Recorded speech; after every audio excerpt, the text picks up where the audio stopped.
Dzień dobry, dzisiaj opowiem historię o... Słyszysz to? Pociąg.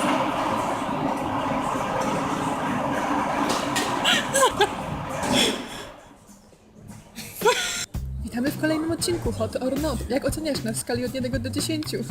Nie obchodzi mnie to, to był żart taki bardzo śmieszny, w ogóle wymyślony 2 tygodnie temu, nadal nie jest zabawny. Jak pewnie się już domyśliliście po tytule i po tym jaki był wstęp, dzisiejszy temat ocenianie i zaczynamy od historii. Milena. To jest koń. Jestem tu dzisiaj, żeby opowiedzieć wam legendę. Otóż był taki pan i on miał konia. To jest koń. Ten pan miał konia i wszyscy mu mówili: stary, weź sprzedaj tego konia, po co ci ten koń?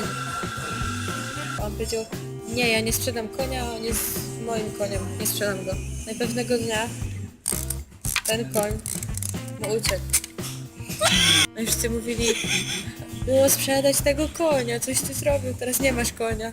A on mówił: ale to nie jest ani dobre, ani złe. No i pewnego dnia przyszedł ten koń z powrotem i przyprowadził 1 000 000 innych koni. Już wszyscy mówili: stary, ale super, bo teraz masz 1 000 000 koni i w ogóle. A on mówił: to nie jest ani dobre, ani złe. I potem na jednym z tych koni, nie mamy tutaj tego typa, ale jeździł typ na koniu, jego syn, i spadł i połamał sobie wszystko. I był kaleką potem i wszyscy mówili: o nie, i teraz wszystko źle i teraz masz syna kalekę. A on mówił: to nie jest ani dobre, ani złe. No i potem była wojna i przyszli żołnierze i powiedzieli: zabieramy wszystkie dzieci, idziecie się bić. A psujesz mi performance. Ale nie wzięli syna tego typa, no bo on był kaleką, no to po cóż im. No i wszyscy mówili: stary, ale fajnie, bo naszych synów to pozabierali na wojnę, a twój to został. No. I koniec. I chodzi o to, że nie możemy oceniać sytuacji tylko od razu i nie możemy od razu mówić, że o, wszystko źle, bo nigdy nie wiemy, co się jeszcze stanie i co z tego wyniknie. I może być tak, że ten płyn przyprowadzi wam 1 000 000. A może być tak, że ktoś sobie złamie na nim nogę, kto to wie.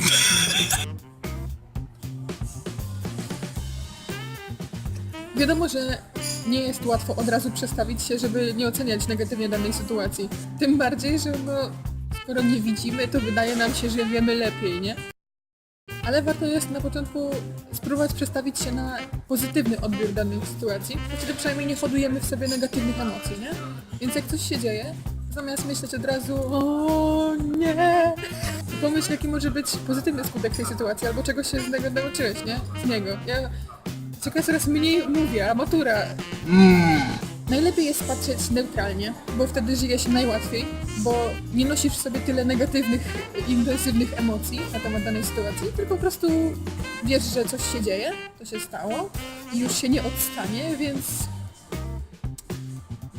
po co się męczyć 2 razy? Już raz się przemęczyłeś, po co drugi raz, nie? Bez sensu.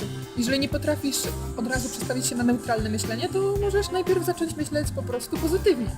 Tak jakby zmuszać się do tego, żeby myśleć odwrotnie niż zwykle, nie?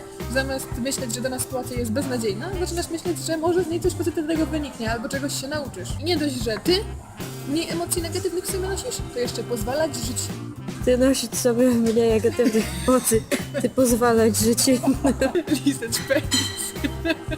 Widziałeś tę łapeczkę, że to jest komentarz, który Krzysiu przeczytał i on było tylko lizać penis. Patrząc neutralnie, żyje się łatwiej, bo nie hodujesz w sobie negatywnych emocji, nie martwisz się 2 razy i jeszcze dajesz żyć innym ludziom. Skąd tu inni ludzie, jak zapytasz? Tutaj będzie znowu odskoczył, słuchajcie, ocenianie innych ludzi. Zdarzało ci się to? No na pewno! Wyobraź sobie, tak na podstawie historii, wyobraź sobie, że idziesz po ulicy, nie? Jak idziesz po ulicy teraz, to przeważnie sporo osób tak ma, że martwi się, jak wygląda, czy dobrze się zachowuje, czy powinno się zachowywać w taki sposób, jak teraz, czy nie ktoś nie uzna cię za dziwnego, nie? Żebyś ulicą i śpiewał? No pewnie nie, bo byś się martwił o to, że ludzie, co ludzie sobie myślą, nie? Więc wyobraź sobie, jak byłoby wspaniale, gdyby nikt ciebie nawzajem nie oceniał i mógłbyś iść ulicą i nie martwić się o to, że ktoś na ciebie dziwnie patrzy. Pięknie by było. Więc zacznij od siebie.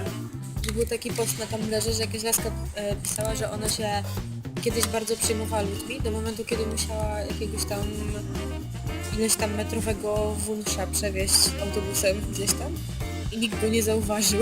I stwierdziła, że jeśli ludzie nie zauważyli wunsza, to raczej nie zwracają uwagi na jakieś takie pierdoły, którymi ty się przejmujesz.